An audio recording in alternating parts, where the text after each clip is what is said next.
Today is day 63 of the podcast, and we're still dealing with the topic of temptation. And I want to begin by reading to you from Hebrews 5:14. But solid food is for the mature, who because of practice have their senses trained to discern good and evil.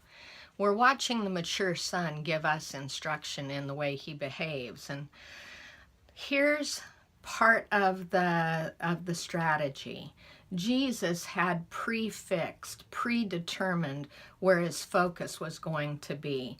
He was always going to do his Father's will. That was his preset lifestyle.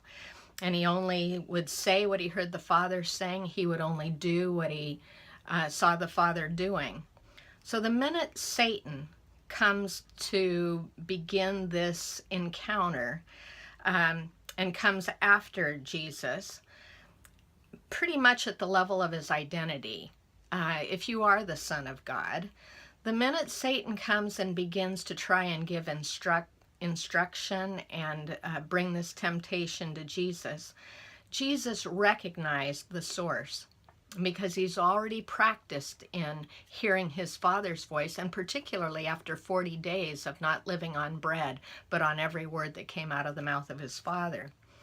This was not the voice of his Father speaking to him. Here's where the turn could be made. It wasn't going to be defending his identity, and it wasn't going to be yielding to the bait. It was, who gives me my instruction? And that had already been preset.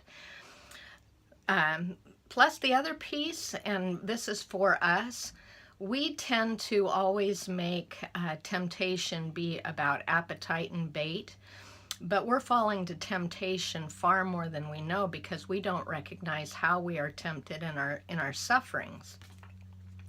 How do we act in order to restore comfort for ourselves?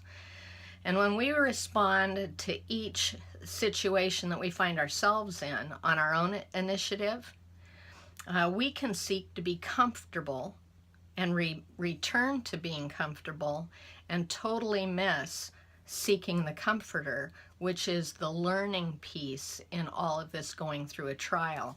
So here is the question for today.